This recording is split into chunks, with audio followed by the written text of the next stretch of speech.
Azərbaycan, ey qüdrətim, enməsin bayrağın ey vətən. Qırmızı yaşıl rənglər bayraq üstə süzülüb, ay ulduzla fəxr ilə bəzək kimi düzülüb, dalğaların səmalarda yerdən tamam üzülüb, şölə saçan ay ulduzlu bayrağına qurbanam, odlar yurdu Azərbaycan torpağına qurbanam. Mən tamamlarım olmadı hədər, 44 gündə gəldi bu böyük səfər.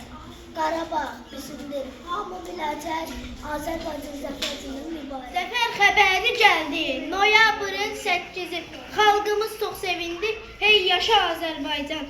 Çox şükür bu günlərə, bir qazandıq qələbə, həvəslə mən alıram bu şeirimi qələmə. Candan əziz sənəydən, hey yaşa Azərbaycan, zəfər günün mübarək, çox yaşa Azərbaycan. Bizə zəfər yaşatdı, igid oğullarımız, hər birimizi anırıq, minnətdarıq hamımız. İndi Azad Qarabağ günbəgün abadlaşır, mənim qədim torpağım, sənə bu çox yaraşır.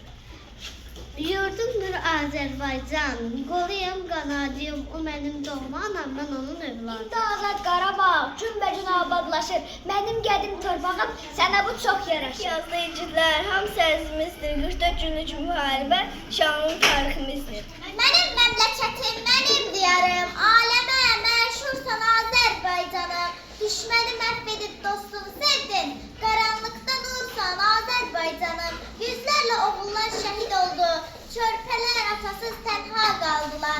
Şəhid olsalar da torpa qaldılar, igidsən, cəsursan Azərbaycan. Qarabağ azadsan, torpağında ayağı gəlmir, dağları zirvəsində qara buludlar əsir. Şəhidlik dastanı yazsın tarixə, şəhidlik möhrü vurdun. Düşmən yazdığını qanınla pozun, torpağın adını sən vətən qoydun. Şəhidəm, ölməmişəm, şəhidlər ölməzdir axı, ölməmişəm, yaşayıram. Dönüb vətən torpağına, torpağıma qarışmışam, sarılaraq bayrağıma, bayrağıma qarışmışam. Yuxarı qaldır, ey vətən, daha utanmağın dövranı getdi. Vətənin önündə diz çökən düşmən, qələbə səsini dünya eşitdi. Müharibətindən biz qələbə qazandıq. Bugün anım günüdür, qəhrəmanları andıq. Tarix rəqsizliklər hamısı əzizimizdir. 44 gün müharibə şanlı tariximizdir. Bizə zəfər yaşatdı, igid oğullarımız, hər birini anırıq, minnətdarıq hamımız. Vətən çox yaşa, yaraşır zəfər sədə, alqış min kere alqış, zəfəri bəxş edər. Əzmişik düşmən başı savaşda, silinməz tarixdən qaldı yaddaşda.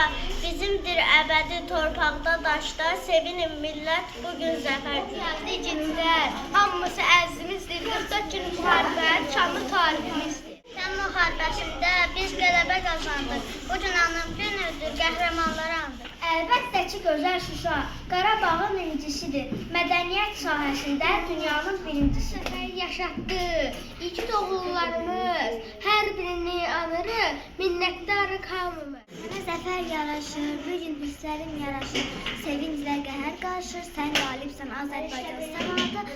Quşlar sevinir, günəşin ayın sevinir, qışında yayın sevinir, sən qalibsən Azərbaycan.